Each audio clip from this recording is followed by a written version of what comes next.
Alright, we're going to be talking about the Multicam workspace.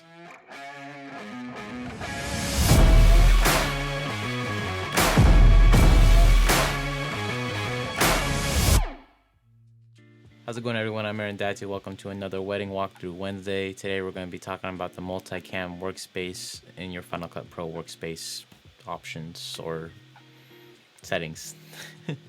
So I use the Multicam workspace when I'm doing the ceremony part of a wedding film, just because it has multiple shots and multiple angles I have to switch back and forth from, as well as I do provide a ceremony edit for my couples. But you could also use Multicam in interviews, corporate interviews, anything that you have multiple angles of and multiple audio sources of. And honestly, Multicam makes editing ceremony films so much more easier.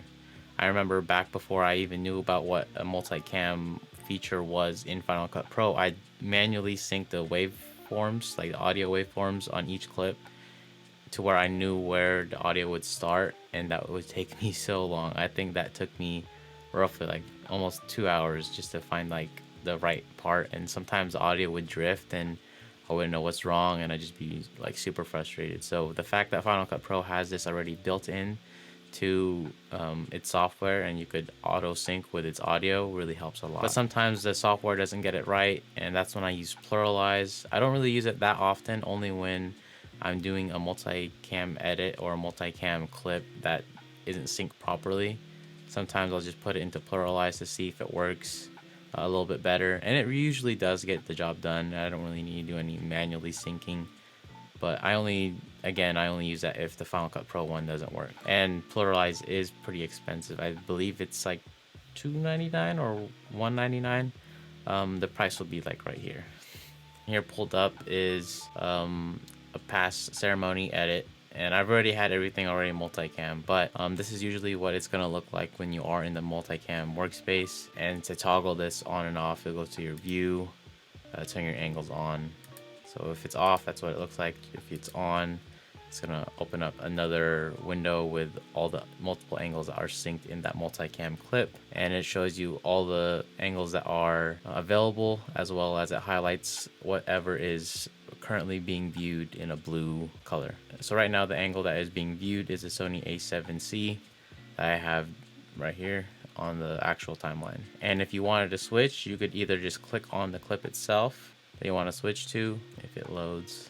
Again, I'm really loading up my computer right now, so it's probably having a really hard time. So if you did want to just switch the angle real quick, it really is not that hard. You could either manually do it by clicking on whatever angle you want. So for this case right now, what is being viewed is going to be the left angle, which is the Sony A7C. And then if I want to switch to my main camera, the Sony A7S III, I just could click here. Or if I want to switch to my other camera, I could click there. There is also another way to toggle through the angles, and that is using numbers. So it is numbered from 1 to whatever angle you have, going like the readable length. So this one would be 1. So if I press 1, it's gonna switch to the Sony A7S III. If I press, and I'll show I'm not clicking, and if I press 2, and if I press 2, it's gonna switch to the next angle that's to the right of that. And then, as you can see, 3 and 4 are audio channels, but the next video channel is angle 5. So if I switch to, if I press 5, it will switch to that 5th angle. So that helps a lot with knowing like little shortcuts. So when you watch through it, you could easily just watch through and click whatever angle you want to switch to, and then you could just do fine adjustments as you go through it. So say I switched this too early, I could just move it left or right depending on what part of it I want, because sometimes when you're watching it through, there is a little bit of a delay when you press it to where it actually shows up. So again, the multicam workspace and just creating multicams in general are really helpful when it comes to long recordings, interviews, ceremonies, stuff like that. Anything that you just have the camera on, locked off, and you have multiple angles, it really helps with just making those separate edits and just long-term videos. That's all I got for today in terms of covering the multicam workspace. Next week we'll be talking about like a little bit more in depth about the multicam clips and how to create them and stuff like that. Thank you again for watching. I appreciate you. If you like the video, like it, share it if you're into that. Consider subscribing if you're not already. Hit that bell notification to stay up to date when I post new videos. And as always, follow me on all them social medias at Aaron Datu Films, and I'll see you all on the next one. Peace.